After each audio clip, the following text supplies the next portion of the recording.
Главной темой заседания межведомственной комиссии стала организация проведения рейтингового голосования и формирования проекта «Комфортная городская среда». 18 марта, в день выборов президента Российской Федерации, у жителей 6 муниципальных образований, а это 5 городов и одно сельское поселение, Нестеровское, появится возможность проголосовать за территорию, которая нуждается в благоустройстве в своем муниципальном образовании в 2018 году. Председатель Народного собрания Зелимхан Евлоев призвал жителей не оставаться в стороне. Хотите посоветоваться с жителями того или иного муниципального образования.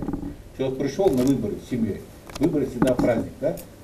Человек пришел, он проголосовал за того или иного кандидата в президенты, и он тут же у него вышел рядом помещение, есть возможность выбрать тот или иной проект по благоустройству этого общественного пространства, этой общественной зоны. У него есть возможность.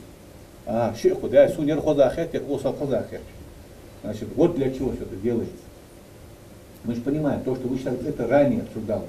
Сейчас говорит о рейтинговом голосовании. Обращаясь с докладом к собравшимся, исполняющий обязанности министра строительства, архитектуры и жилищно-коммунального хозяйства Ингушетии Рашид Суров отметил, что постановлением правительства Ингушетии утверждена 5-летняя государственная программа формирования современной городской среды на территории Ингушетии. Подготовка проведения рейтингового голосования теперь. Согласно требованиям программы, общественные территории в муниципальных образованиях с численностью населения свыше 20 тысяч человек подлежат благоустройству в 2018 году только по результатам рейтингового голосования. То есть либо 18-го, либо 23-го рейтинговое голосование в любом случае должно быть.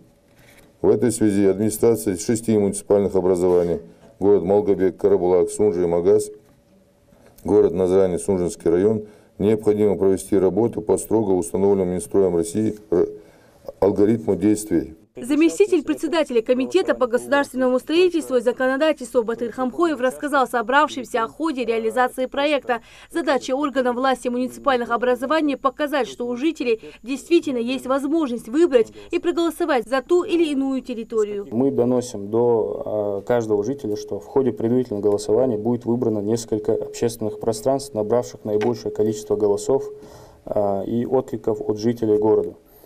Что именно 18 марта жители одного из того или иного муниципального образования выберут, какие объекты будут благоустроены в первую очередь, то есть в 2018 году, и объекты, переходящие на 2019 год, которые заняли там, не первые места. Также Батыр Хамхоев отметил, что накануне голосования необходимо подготовить телевизионные сюжеты и программы, рассказывающие, что сделано и что предстоит сделать в рамках реализации проекта. Голосовать люди могут за 1, за 2, за 3, за 4 проекта. Это в зависимости от уже решения муниципальных образований.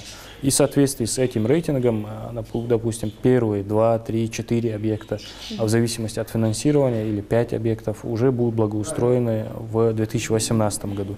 Объекты, которые получили наименьшее количество голосов в порядке убывания, они уже будут утверждены уже в программе до 31 марта и будут переходить на 2019 год.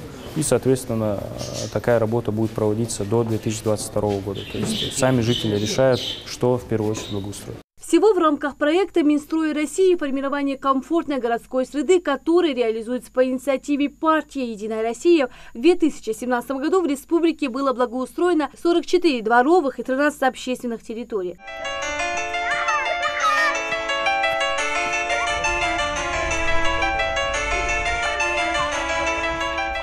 Тогда жители муниципальных образований в основном проголосовали за благоустройство дворов и мест отдыха. Сбор предложений закончился уже 9 февраля, а само голосование пройдет 18 марта, в день выборов президента страны.